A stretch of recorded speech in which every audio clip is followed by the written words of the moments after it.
أشرف الأنبياء والمرسلين سيدنا وحبيبنا وشفيعنا محمد إمام الأنبياء والمرسلين وعلى آله وصحبه أجمعين ولا حول ولا قوة إلا بالله العلي العظيم أما بعد سبحانك لا علم لنا إلا ما علمتنا إنك أنت العليم الحكيم رب اشرح لي صدري ويسر لي أمري واحلل عقدة من لساني يفقه قولي آمين يا رب العالمين.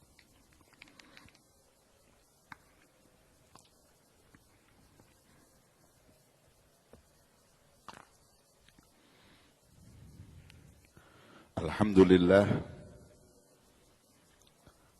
di malam yang mulia ini kita masih dipertemukan oleh Allah Subhanahu wa Ta'ala di tempat yang paling dicintai Allah dan di majelis yang paling dicintai Rasulullah.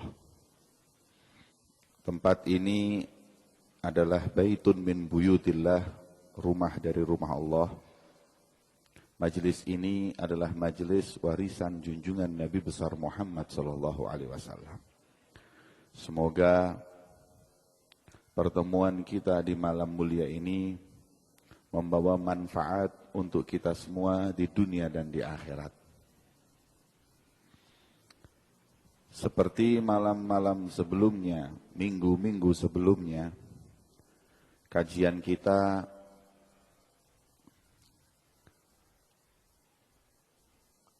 adalah membaca kitab Al-Isti'dad li Yaumil Ma'ad lil Imam Ibn Hajar Al-Asqalani. Semoga Allah Subhanahu wa Ta'ala membalas beliau dengan balasan yang setimpal kelak nanti di akhirat. Hadis selanjutnya, wa'an ba'dil hukama, dan dari perkataan orang-orang ahli hikmah. Hikmah itu artinya ilmu yang manfaat.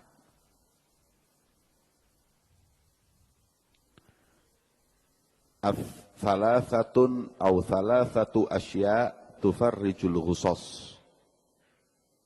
3 hal yang bisa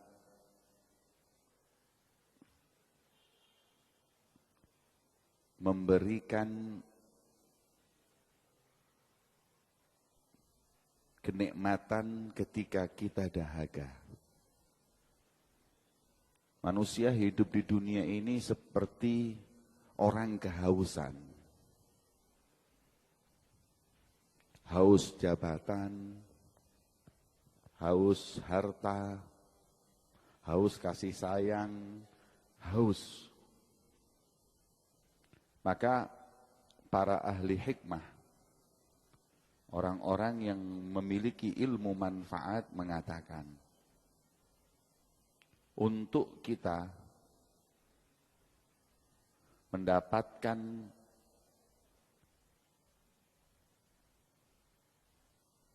rasa nikmat setelah dahaga adalah 3 hal.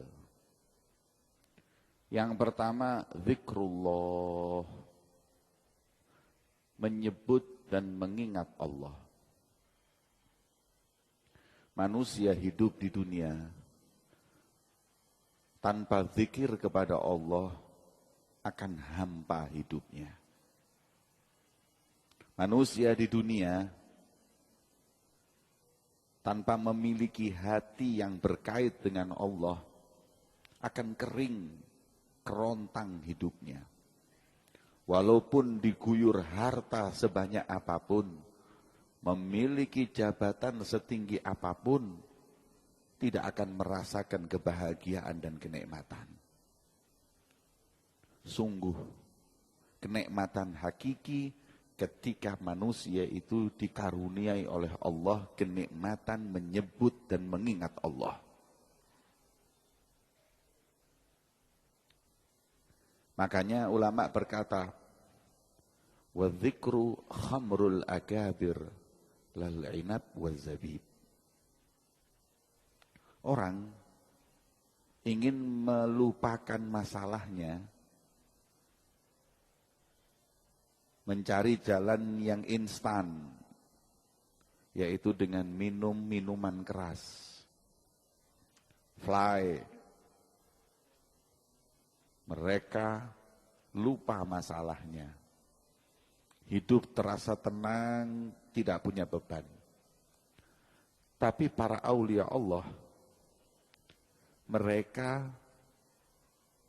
memilih cara zikir untuk menghilangkan masalah. Maka dikatakan sesungguhnya zikir adalah minumannya para wali-wali Allah, bukan seperti mereka yang lalai dari Allah, minumannya adalah anggur. Zikir membuat seorang itu merasakan nyaman dan tentram hidupnya. Ala bidzikrillahi tatmainnul qulub. Ketahuilah, hanya dengan zikir kepada Allah, manusia itu akan tenang. Bukan dengan yang lainnya. Dan ketika manusia memilih jalan lain, ketika minuman yang dia minum itu efeknya selesai, masalah datang lagi. Tapi dengan zikir kepada Allah, dia akan mendapatkan ketentraman, ketenangan, dan tidak akan kunjung hilang kenikmatan tersebut. Maka itu monggo berupaya untuk menikmati zikir. Zikir itu jangan cuma sekedar lisan, tapi zikir itu lisan dan hati. Kadang-kadang kita ini zikir cuma lisan, la ilaha illallah, la ilaha illallah, la ilaha illallah, tapi hati kemana-mana. Kalau sudah seperti itu, manfaat zikir sedikit. Kata ulama, manfaat zikir tanpa hati cuman mending daripada ngerasani wong. Daripada ngomong yang gak bener, mending zikiran. Tapi khasiatnya zikir dengan kita menyebut lisan, menyebut Allah dengan lisan dan hati. Nah, ketika kita bisa merasakan nikmatnya zikir, demi Allah, tidak ada kenikmatan di muka bumi ini seperti nikmat kita berzikir kepada Allah. Makanya malam tahun baru, banyak para ulama yang mereka itu menggelar majelis-majelis zikir. Sebenarnya majelis zikir dengan majelis tahun baruan itu sama. Sama-sama ingin kebahagiaan dan kenikmatan. Hanya orang lalai kepada Allah, senang dan bahagia melihat kembang api, melihat mercon, melihat trompet, senang bahagia. Itu orang lalai. Tapi orang yang ingat kepada Allah, kebahagiaannya zikir. Jadi, Anda nanti malam tahun baru, besok, mau bahagia ada dua pilihan.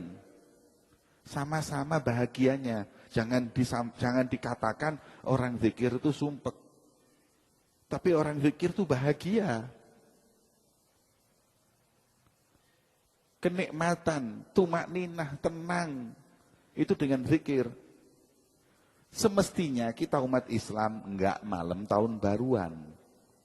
Baik malam tahun baru yang Januari maupun Muharram. Semuanya enggak ada tuntunan. Tapi para ulama mengajak zikiran malam tahun baru, mengalihkan, memberikan solusi. Bagi yang pengen malam tahun baruan, mau bahagia, ya wis monggo, saya buatkan majelis zikir. Yang mestinya tidak ada tuntunan. Yang mestinya tidak ada fadilah, keutamaan. Tapi yang namanya zikir, ya setiap saat kita disunahkan. Nek dipikir-pikir hadirin, merayakan tahun baru itu kan sesuatu yang akal aja nggak nerima. Ada apa? Kita merayakan tahun baru itu ada apa? Apa bahagianya? Saya itu kalau sudah malam tahun baru kepikiran.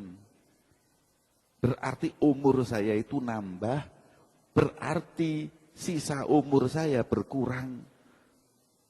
Berarti kita ini sudah dekat ajal. Lah kalau dekat ajal kok dirayakno iku lah gendeng. Nggih. Kalau orang malam tahun baru tut tut tut mate mate mate mari ngene mate. Anda ini mau deket ajal, mau tambah mbok ditambah dimeriahkan iki apa sih? Nek iso niku 2018 iku terus gak usah 19 wis, cek mati-mati. Niki malah justru tambah tahun tambah dirayakno, mari ngene mati, mari ngene mati. Manusia hidup tuh kayak handphone. Handphone itu kalau lahir 100%. Mari dicas niku tuku handphone anyar dicas 100%. Dapat 1-2 hari mulai berkurang, 80%, 50%, 60%, 40%, 30%. Nek umpamine kula kali sampean diparingi umur kayak Kanjeng Nabi yang sudah 30 itu handphone niku wis 50%. Nek sing umur 40 itu sudah berarti sekitar 35%. Umur 50 tinggal 20%. Umur swidak niku tinggal 10%. Wis warnane abang. Tut tut ngono tok wis. Makanya dijak ngomong gak iso tut, dijak ngomong tut. Ngene. Ditelepon tut tut wis gak mudeng. Makanya merayakan tahun baru itu ditolak akal dan ditolak syariat. Akal ini nggak bisa terima. Umur nambah kok dirayakno iki lho apa? Maka daripada itu para ulama menggelar majelis zikir hanya memberi solusi. Kalau kalian memang harus cari hiburan malam tahun baru, tak kayak hiburan. Nopo? Zikrullah. Solawat datang Kanjeng Nabi Muhammad. Nikmat. Sama-sama kita beri hiburan. Cuman yang ini hiburannya nggak manfaat. Kalau ini hiburannya manfaat. Dunia dan akhirat. Jadi zikir itu kebahagiaan. Maka disebutkan di sini tufarrijul ghusos. Yang memberikan kelapangan ketika kita merasa sempit. Memberikan air yang dingin ketika kita dahaga. Adalah zikir kepada Allah Subhanahu wa ta'ala. Kalau orang mau bahagia hidup, belajar cara zikir. Gimana cara zikir yang benar? Cara zikir yang benar harus kenal dengan mazkur. Kenal dengan yang dizikiri, yang disebut. Zikir itu dalam bahasa Arab menyebut. Kita mau menyebut nama Allah, kalau kita nggak kenal Allah ya percuma. Tapi ketika kita kenal Allah, zikir kita semakin berkhasiat dan semakin mengena di hati kita. Orang-orang dulu itu kalau sudah menyebut nama Allah, goncang hati mereka. Allah. Makanya mari kita berupaya memperbanyak zikir. Karena Allah Subhanahu wa ta'ala paling cinta dengan hambanya yang mempunyai beberapa sifat, diantaranya lisanun dzakirun, lisan yang senantiasa zikir kepada Allah. Dalam riwayat yang lain disebutkan ketika Rasulullah SAW mi'raj, mau ke arsy-Nya Allah, berjumpa dengan sekelompok orang yang mereka ada di naungan arsy Allah. Kemudian Rasulullah bertanya ke malaikat Jibril, siapa mereka itu Jibril? Nabikah mereka? Rasulkah mereka? Bukan, karena tadi barusan ketemu Nabi dan Rasul. Terus siapa mereka? Umatmu. Hah? Umatku punya kedudukan yang sangat tinggi sampai mereka itu bernaung di arsy Allah. Iya. Apa amalannya? 3 hal. Di antaranya lisanuhu rotbun li dzikrillah. Umatmu yang lisannya senantiasa basah dalam menyebut nama Allah Subhanahu wa taala. Memang orang ahli zikir ini kedudukannya tinggi di sisi Allah. Para sahabat dulu lisannya zikir terus.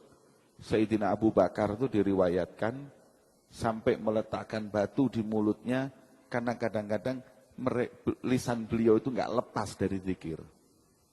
Ada sebagian solihin sampai kalau masuk kamar mandi diikat. Takut di kamar mandi zikir nggak berhenti. Hati nggak masalah, mulut ini yang nggak boleh kalau di kamar mandi. Sampai sebegitunya, karena nggak bisa lepas daripada berzikir kepada Allah Subhanahu wa ta'ala.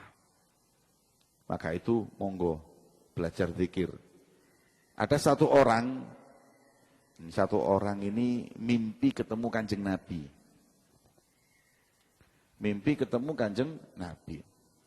Kemudian berkata kepada Rasulullah, ya Rasulullah, beri saya wasiat yang belum kau wasiatkan kepada siapapun, wasiatkan kepadaku. Maka Rasulullah SAW beliau berkata,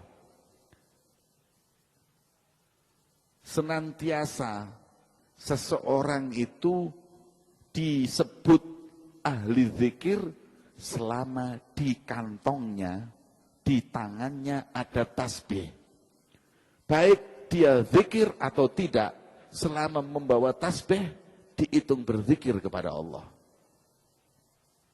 Makanya kita jangan lepas tasbih. Di kantong kita taruh tasbih. Sebagian ulama bingung, mosok tasbih dikantongi kok kita itu dihitung berzikir, dianggap berzikir, padahal mek dikantongi tok. Tapi kata ulama, cobalah dijalani. Perkataan tersebut dijalani. Ini bukan hadis, karena cuma lewat mimpi. Terus bagaimana? Coba aja, sampean mulai besok bawa tasbih kantongi. Mau nggak mau, kalau kita ini sudah bawa tasbih, nganggur tasbihan. Coba kalau nggak percaya, nggowo tasbih nang dindi. Meneng-meneng tasbihan. Nek sampean ngantongi handphone, yo meneng-meneng WA-an gak mari-mari. Sebab sampean ngantongi handphone, ndeloki internet gak mari-mari. Sebab ngantongi handphone, coba ngantongi tasbih, lah tasbihan. Nek sampean ngantongi rokok, yo rokokan terus gak mari-mari. Tapi nek ngantongi tasbih, nganggur tasbihan. Coba Anda jangan mengkritik dulu pernyataan ini, tapi buktikan dulu. Makanya saya lihat di sebagian tempat itu mereka nggak lepas dari tasbih. Nah, terbukti tasbih itu ketika kita pegang, tahu-tahu kita nggak sengaja zikiran. Itu yang kedua. Yang pertama. Yang kedua lebih membingungkan lagi nih. Senantiasa, kata Rasulullah,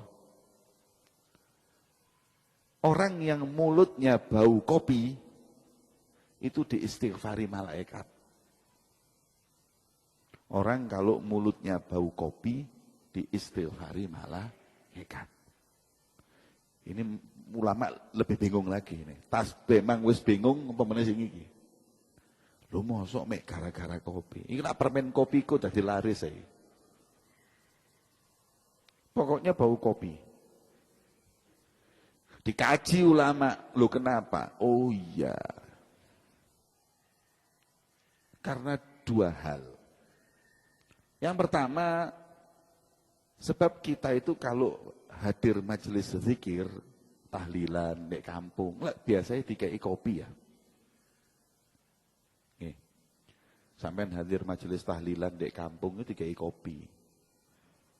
Tahlilan ngombe kopi. Setelah selesai tahlilan, selesai zikiran, kita pulang. Nah, inilah kalau apabila bekasnya kita hadir majelis zikir itu masih ada. Kalau pas zikiran diistighfari malaikat, iya. Tapi kalaupun kita sudah pulang, selama bekasnya hadir majelis zikiran itu masih ada, istighfar malaikat tidak berhenti. Jadi kita tahlilan, la ilaha illallah, la istighfar. Selesai tahlilan ngombe kopi, pulang. Jare malaikat bekase tahlilan ini kopi ku sik ono. Istighfare gak mandek. Pulang sampai rumah, selama bau kopi itu masih ada, terus. Makanya lek mari tahlilan ngombe kopi, ojo bareng rokok. Kena rokok lilang baune kopi, ilang istighfare. Sing luwih nemen maneh, mulai tahlilan ngrasani wong. Iki ilang istighfare tambah dadi dosa. Sampai sebegitunya keutamaan majelis zikir. Ada lagi yang mengutakan kalau yang namanya kopi itu dulu minumannya orang-orang ahli zikir. Supaya gak ngantuk ngombe kopi. Orang ahli zikir dulu cari apa saja yang menghilangkan rasa ngantuk supaya zikirannya itu lebih lama. Dulu gitu, tapi sekarang kopi bukan lagi minuman ahli zikir. Delok bal-balan ya ngopi. Ya. Sik mending delok bal-balan ngopi. Main togel ya ngopi. Keplek ya kopi. Jadi sudah enggak lagi minumannya ahli zikir. Maka itu disebut di sini orang yang paling banyak zikir itu dicintai oleh Allah dan dia akan mendapatkan kenikmatan kebahagiaan hidup. Wis enak. Rasulullah itu nggak lepas dari zikir qalb, zikir lisan. Ada apapun beliau mesti menyebut nama Allah Subhanahu wa ta'ala. Kemudian yang kedua, yang akan menghilangkan dahaga dalam kehidupan kita ini, yang gersang, liqa auliyaihi, berjumpa dengan para wali-wali Allah. Ketemu, memandang, duduk dengan wali Allah. Ini kenikmatan. Sampai-sampai Imam Syafi'i, beliau berkata, laulal munajah fil ashar wa suhbatal akhyar ma ahbabtul baqa fi hadhihi dar. Kalau bukan karena nikmatnya bangun malam munajat kepada Allah, dan kalau bukan karena nikmatnya kita kumpul dengan orang-orang soleh, wali-wali Allah, saya enggak betah lagi hidup di dunia ini. Apa sih enakin dunia ini? Enakin dunia niki nikmat bangun malam munajat kepada Allah dan ketemu orang-orang yang baik. Itulah nikmatnya hidup. Makanya kita berupaya. Di mana ada orang soleh, di mana majelis di situ ada orang baik, kita hadir.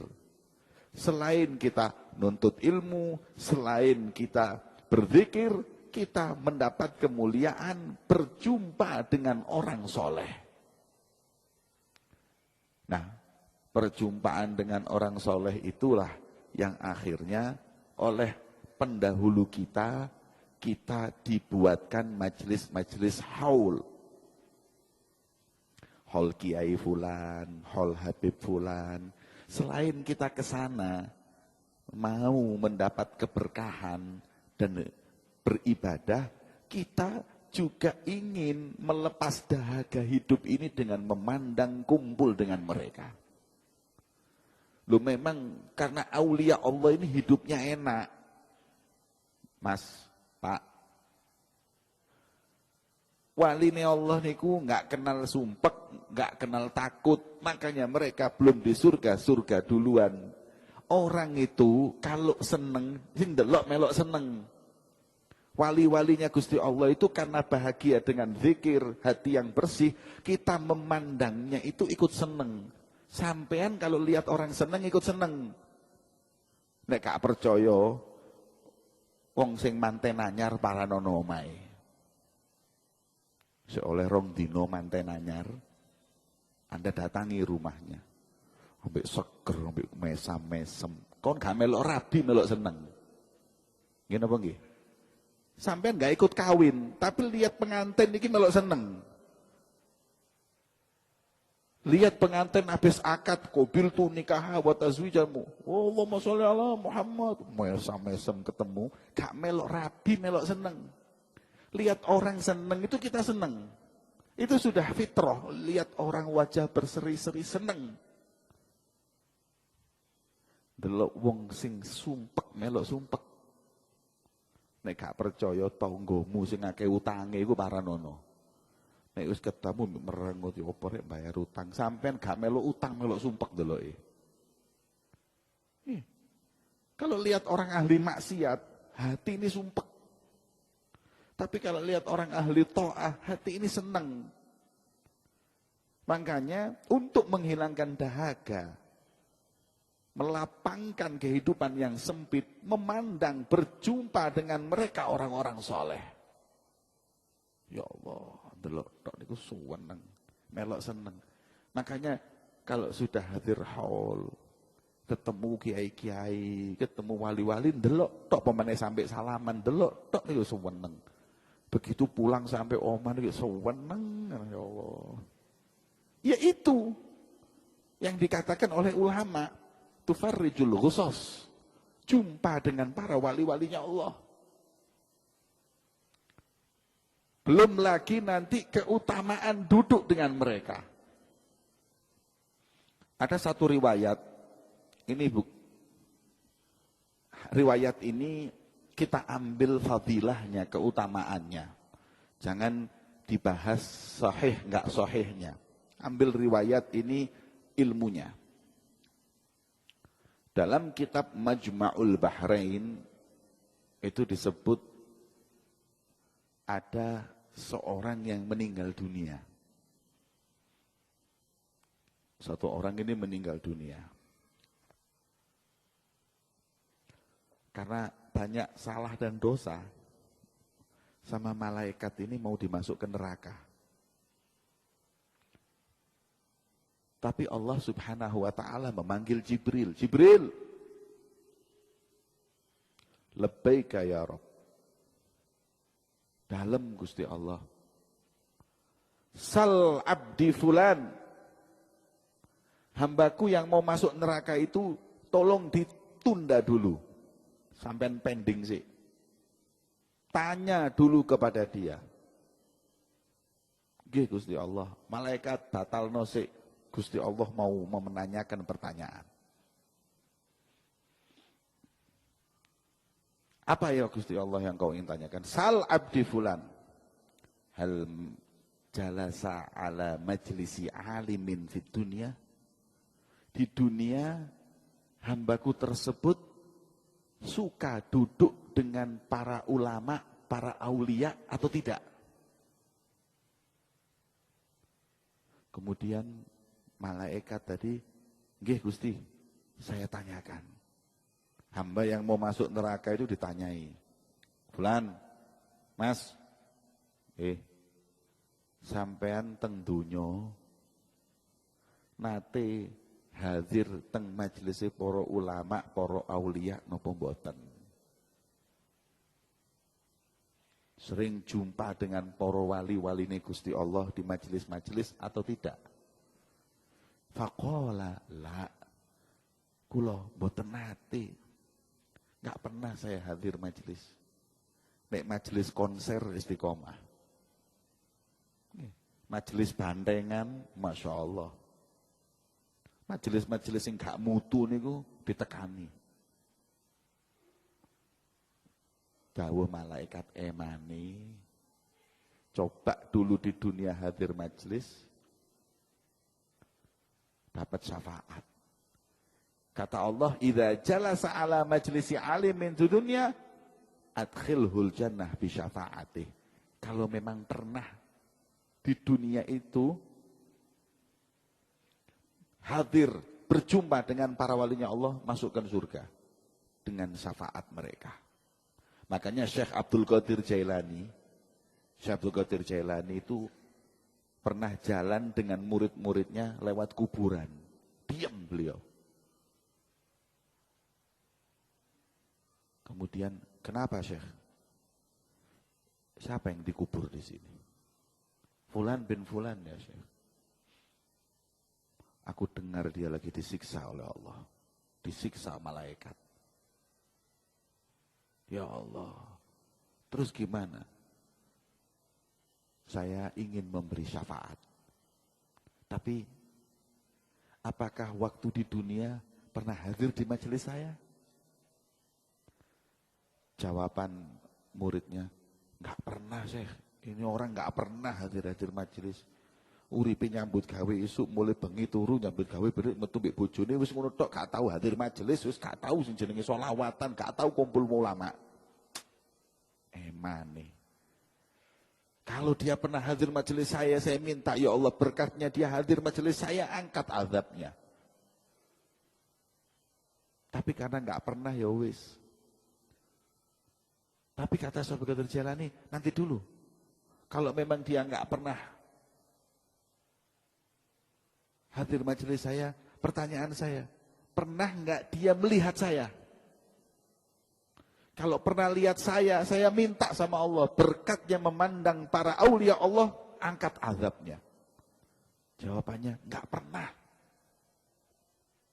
Enggak pernah. Mau ndelok TV ini kalau kadung pengajian langsung cedek. Kayak setan gitu. Ndelok malaikat wedi. Aduh, acara apa iki pengajian gak mutu iki. Nek dangdutan sing ngebor-ngebor sisik mandek-mandek. Nih. Gak pernah. Diem dia. Satu orang di belakang ngomong, "Wahai Syekh Abdul Qadir Jailani, aku pernah bersanding dengan orang ini. Terus ketika itu kau berjalan dengan para murid-muridmu. Terus debu ketika kau berjalan itu naik ke atas. Terus debu itu dilihat dan dia tanya, siapa itu yang lewat kok sampai debu itu naik? Kemudian aku jawab, itu Syekh Abdul Qadir Jailani lagi berjalan dengan murid-muridnya, saking banyaknya debu itu naik. Maka Syekh Abdul Qadir Jailani berkata, ya Rabb, berkat debu yang dari kaki kami naik dan dilihat, angkatlah azab orang tersebut. Dengan doa tersebut azab berhenti. Makanya hadis itu mengatakan, yang hadir di majelisnya ulama dapat syafaatnya ulama. Tapi karena dia nggak pernah, balik malaikat, ya Rabb, anta a'lam bihali abdik, kau lebih tahu keadaan hambamu ya Allah. Nggak pernah. Kata Allah dengan kelembutan dan kasih sayangnya, seakan-akan lagi mencari hujah untuk memasukkan hambanya ini ke surga. Kata ulama, katanya Allah, salhu ya Jibril, tanya lagi, hal ahabba aliman, di dunia apa pernah mengidolakan ulama aulia Allah, cinta dengan aulia Allah walaupun gak hadir majelisnya, pokoknya cinta dengan orang soleh.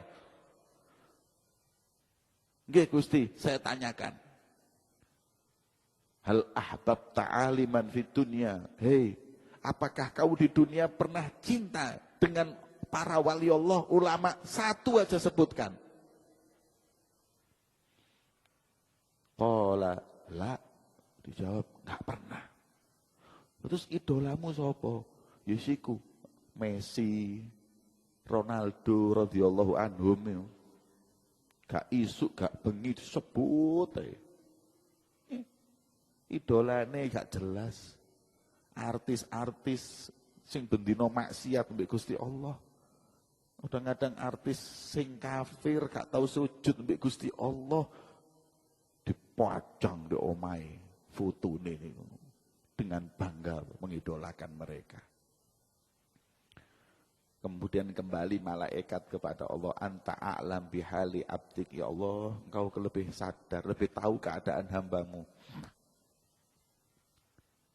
Ini orang nggak pernah cinta orang alim. Salhu ya Jibril, tanya lagi Jibril. Waduh, Gusti Allah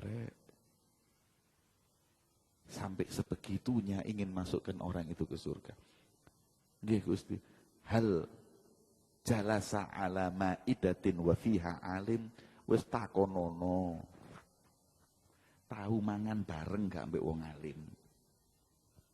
Mangan bareng gak usah majelis, lek majelis lak ngantuk sampean. Nek wis majelis nggih di omah gak iso turu pecical-pecicil, tapi lek wis teko tahlilan masyaallah. Afdhalu dzikri fa'ala manaula. Golek skreseke berkat iku metu baru tangi.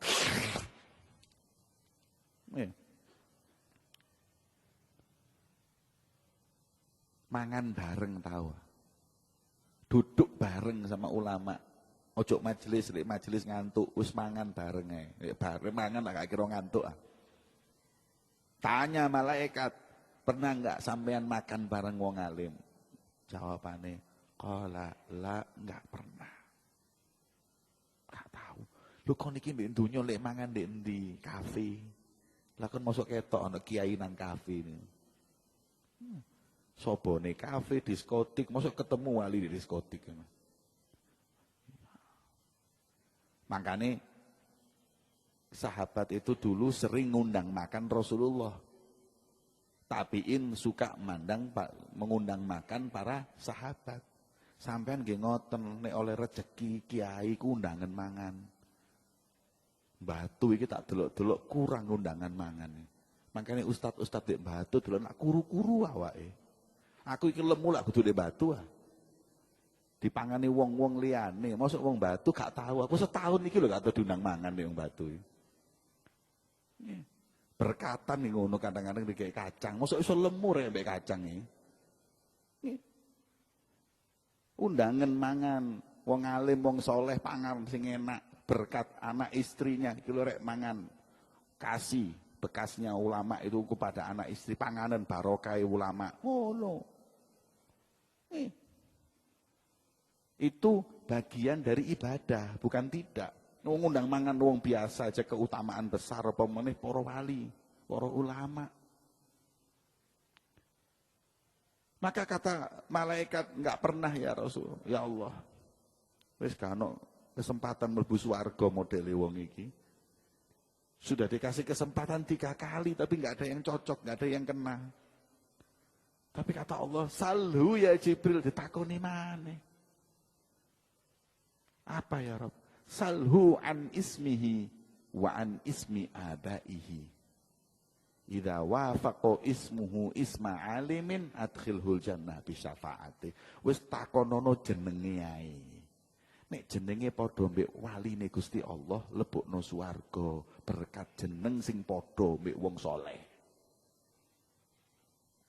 Mosok sik luput ae. Turun malaikat dengan berseri-seri. Takon, Masmuk, jenengmu sapa? Dijawab, kula nggih Joni. Ana Ajoni radhiyallahu anhu. Golek ana kitab kuning waline Allah jenenge Joni ana. Kon iki sing ngeki jeneng iku ya, sing jelas. Jeneng Joni, jeneng Tony. Nggih. Ana. Tapi kalau Tony itu ada. Tony itu kan singkatan. Kepanjangannya a'udzubillahi minasyaitonir rajim. Kon iki lek nyai anak jeneng sing apik. Jeneng Kiai jenengno Abdul Hamid.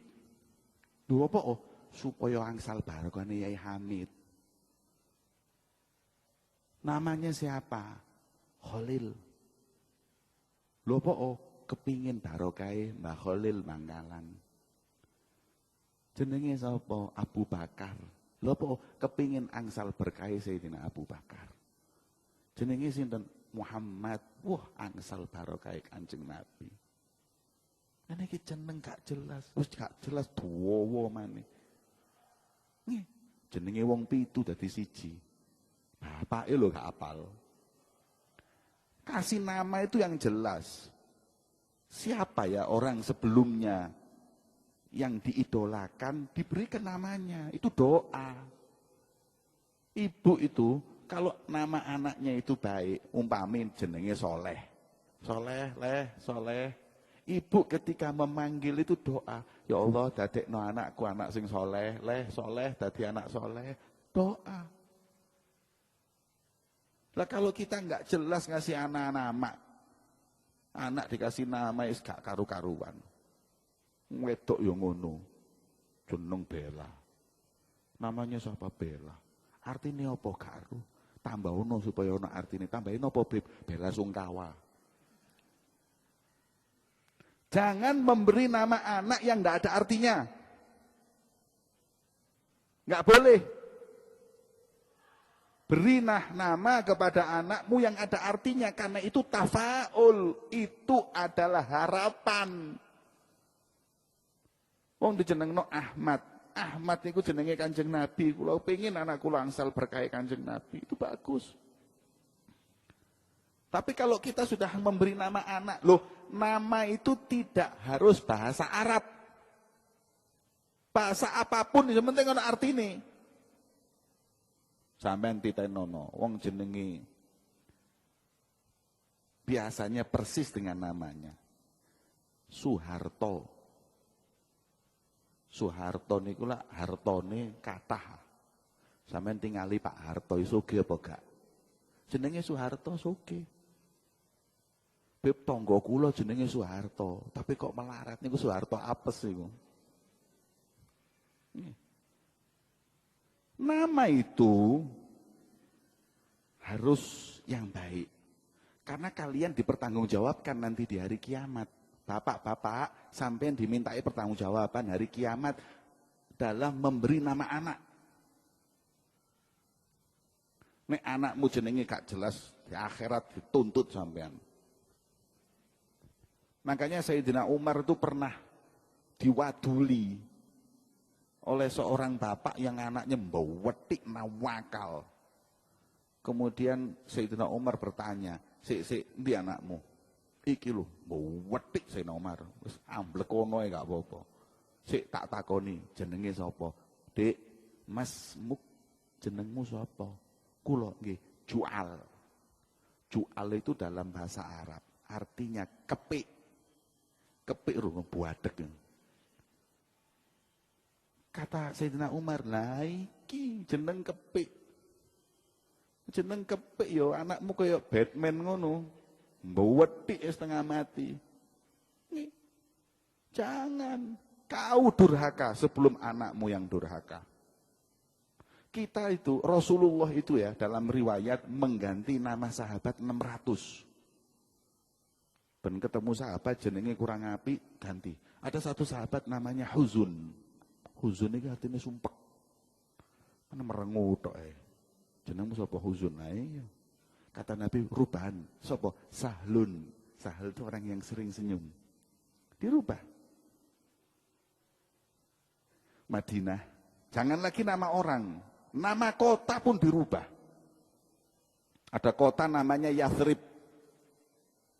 Yathrib itu Saroba Yathrib itu mencaci.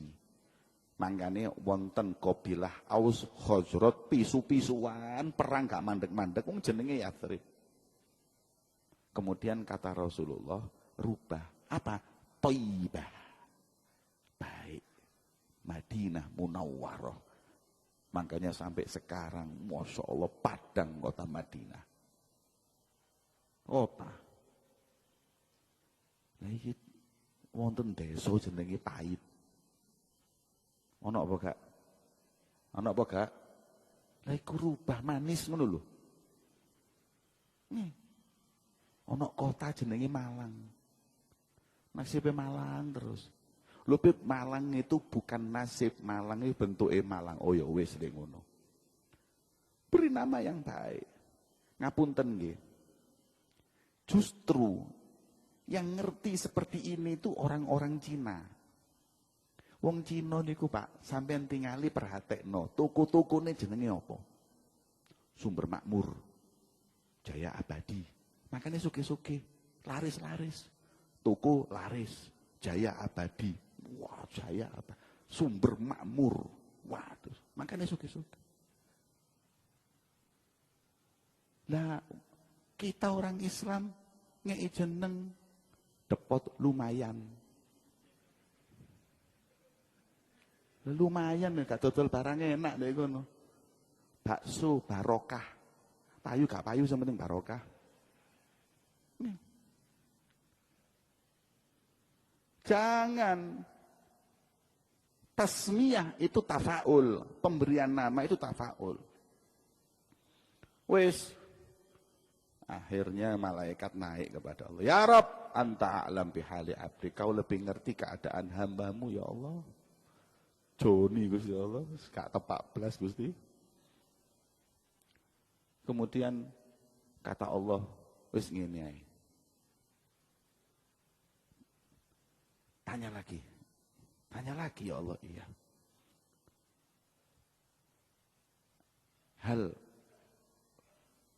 Enggak tanya lagi. Hadis mengatakan, malaikat, iya, wis lebokno swarga. Loh, Joni lho Gusti Allah. Iya gak apa-apa Joni wis, lebokno surga. Kemudian malaikat berkata, malaikat lebokno surga. Bukaan pintune wis. Kemudian malaikatnya bingung. Kok iso Joni mlebu? Apa amalannya? Tapi diam, dipanggil sama Allah. Nah, malaikat Jibril, tahu nggak kau kenapa aku perintahkan kau untuk memasukkan dia di surga? Nggak tahu ya Allah. Engkau lebih tahu keadaan hambamu. Fa innahu kana fid dunya yuhibbu rajulan wa dzaka rajul yuhibbu aliman. Karena di dunia dulu pernah dia dekat dan cinta dengan seseorang yang orang itu cinta dengan ulama, cinta dengan aulia. Wis gak apa-apa, paralel gak apa-apa wis. Ini termasuk keutamaan dekat cinta dengan pencinta ulama. Jangan lagi ulamanya, pencinta ulamanya punya keutamaan. Akhirnya masuklah ke surga. Itu riwayat, ambil hikmahnya. Intinya, kalau kita hidup mau tentram, dekat dengan ulama, dekat dengan kaum solihin, hadiri majelis-majelis mereka. Insya Allah uripmu tentrem. Tapi kalau kau dekatnya dengan artis, dekat dengan pejabat, dekat dengan orang kaya yang tidak ahli ibadah, rugi sampean Pak. Paling-paling kecipratan proyek, paling-paling kecipratan duit, tapi sampean gak kecipratan tumak ninah. Anda jangan menyangka mereka orang yang punya uang terus hidupnya seneng. Tidak, hadirin. Sing stres yo akehane wong sugih. Sing gendeng ya kadang-kadang akehane wong sugih. Anda jangan menyangka pejabat itu dengan jabatannya terus hidupnya enak, tidurnya enak. Belum tentu. Apa maneh wis ditelepon mbek KPK kayak malaikat Israel telepon. Sudah hidup mereka ini enggak enak. Kecuali orang yang zikir kepada Allah, mereka orang-orang yang dekat dengan Allah. Itu baru hidupnya enak. Kalau pejabat dekat dengan Allah, nikmat. Kalau orang kaya dekat sama Allah, nikmat. Tapi kalau tidak, percuma. Makanya beliau mengatakan, kalau panjenengan kepingin hidup enak, dekat dengan ulama, dekat dengan aulia Allah subhanahu wa ta'ala. Ulama sama wali itu sama. Jadi ulama yang mengamalkan ilmunya, yang ikhlas, yang takut, nanti dijadikan wali oleh Gusti Allah. Tapi syaratnya ulama dulu. Katanya Imam Syafi'i, kalau yang disebut aulia itu bukan ulama, ya berarti Allah itu nggak punya wali. Karena nggak mungkin kalau apabila wali itu dari golongan orang yang jahil, orang yang nggak ngerti agamanya Gusti Allah, nggak kenal Gusti Allah, jadi wali itu lah nggak mungkin. Nah, syaratnya ulama dulu, kemudian baru aulia, wali. Wali itu derajatnya ulama yang tinggi, yang ikhlas, jadilah dia wali Allah. Kemudian yang terakhir, kalau sampean kepingin tentrem hidup, melepas dahaga dari kehausan kehidupan yang kering kerontang ini, adalah kalamul hukama. Sering-seringlah mendengar nasihatnya ahli hikmah, orang-orang alim. Nasihat. Sesungguhnya badan kita ini, kalau apabila kosong dari makanan 3 hari lemes, 4 hari tambah lemes, 5 hari semaput, 8 hari mati sampean. Karena tubuh ini makanannya nasi. Hati makanannya adalah hikmah. Ruh makanannya adalah hikmah. Kalau sampean 3 hari, 4 hari nggak hadir majelis taklim, nggak dengar ceramah, lesu ruh dan hati ini. Apalagi sampai seminggu, apalagi sampai sebulan. Nggak hadir majelis sama sekali, nggak dengar ceramahnya ulama, nggak dengar nasihat ulama. Bisa-bisa roh kita, bisa-bisa hati kita, sanubari kita ini lemes mati. Dan hati yang mati, na'udzubillah, adalah hati yang paling jauh dari Allah Subhanahu wa ta'ala. Dengarkan, sekarang ini kan gampang, ada YouTube, ada internet. Kalau di rumah nganggur, setel ceramah ulama, pilih ulama yang kata-katanya menyejukkan, nasihatnya mengena di hati kita. Nasihat yang mengena di hati, dengarkan. Subhanallah. Itu makanan buat jiwa kita, buat ruh kita, buat hati kita. Dengar, mereka eman. Kalau hati itu sampai mati, ya Allah.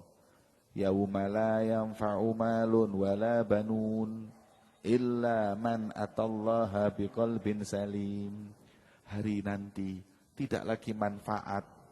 Harta yang kita bangga-banggakan, anak yang kita bangga-banggakan itu semuanya enggak manfaat. Yang paling manfaat kita berjumpa dengan Allah dengan hati yang bersih, hati yang selamat, bukan hati yang mati. Hati itu nggak langsung mati, keras dulu. Kalau hati itu ada yang lupa, diingatkan kembali. Ada hati yang keras, rodok repot ngelingnoni. Tapi masih bisa. Ada hati yang mati. Wis, hati mati ku ya apa sih rek? Wis iso kon ngejak ngomong mati. Sudah diapak no diomongin ndak mau terima, mati hatinya. Apa kita nggak khawatir kalau hati kita ini mati?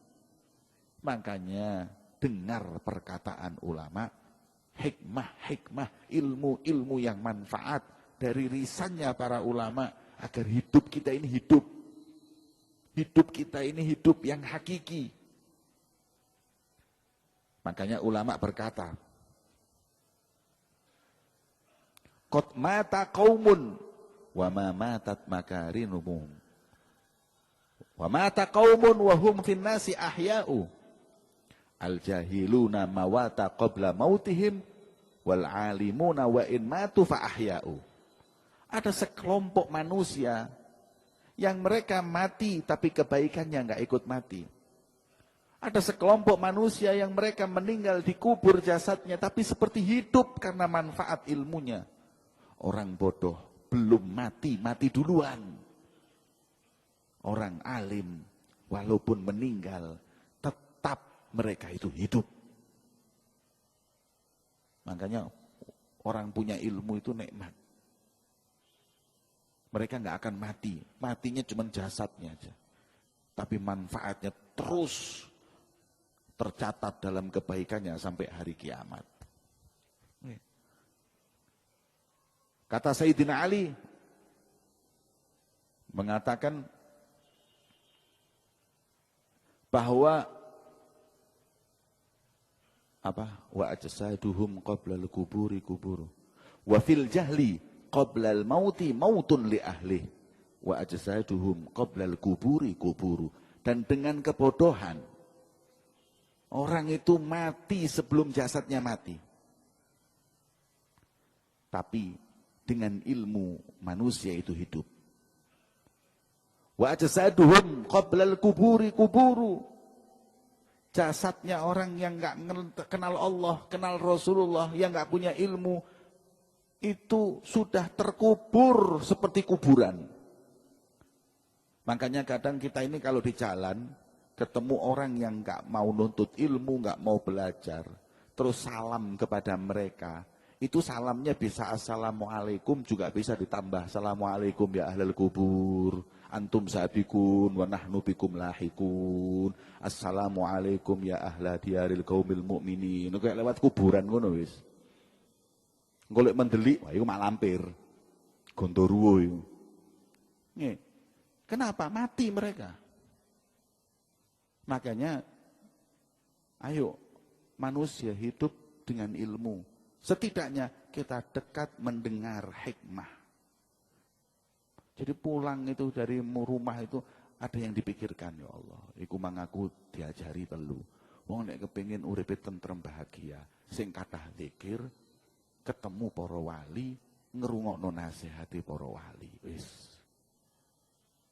Iku tentrem. Ini kunci seneng urip. Nggih. Makanya kalau ada haul, acara haul di Batu, di Malang, haul-haulnya ulama kaum solihin, datangi. Ya, datangi, insya Allah barokah. Dan sampean mendatangi ulama di majelis-majelis seperti itu, ada kenikmatan tersendiri yang nggak bisa saya sampaikan, nggak bisa saya sebutkan, nggak bisa saya ungkapkan. Nikmatono wis, coba on. Ya.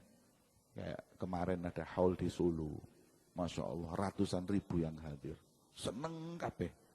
Kalau saya lihat di Instagram, saya lihat di internet, seneng, mau dimulai haul Solo, seneng kabeh, semuanya bahagia. Kemudian nanti ada haul di Surabaya, kemudian nanti ada haul di Malang, Yahya Gading, ada haulnya Habib Abdullah Belfaqih, Habib Abdul Qadir Belfaqih di Malang. Di Batu sudah beberapa bulan yang lalu haulnya mbah saya Habib Abu Bakar. Cari lagi di mana ada haul para aulia. Supaya apa? Ketemu ulama, kemudian dengar nasihat. Makanya kula niki paling loro ati.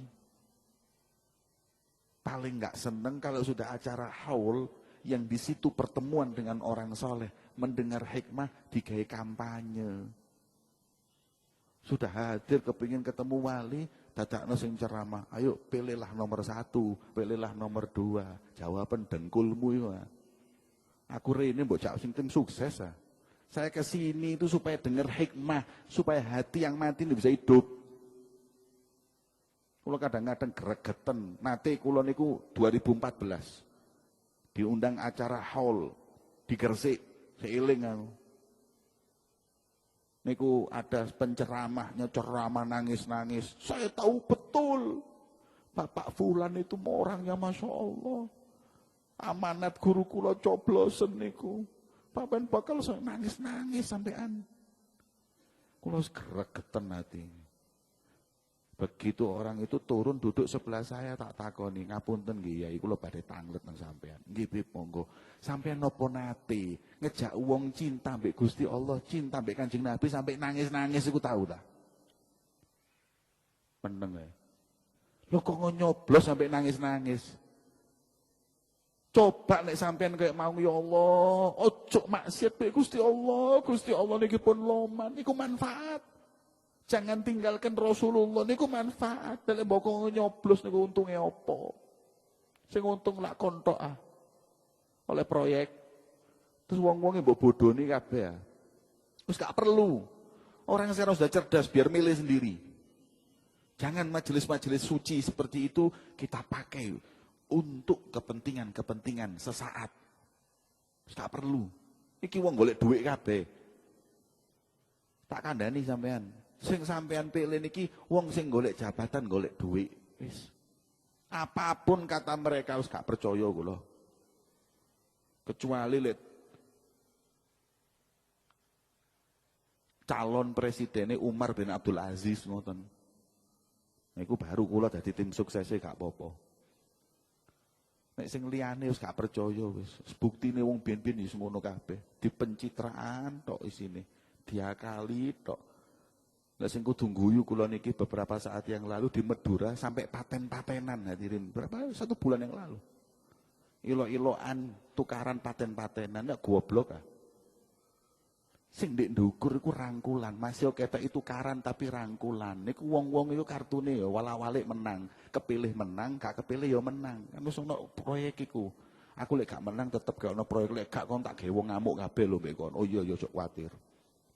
Lu sing ndek kono bagi-bagi jatah kok konan teman-teman lah bongol lah kene.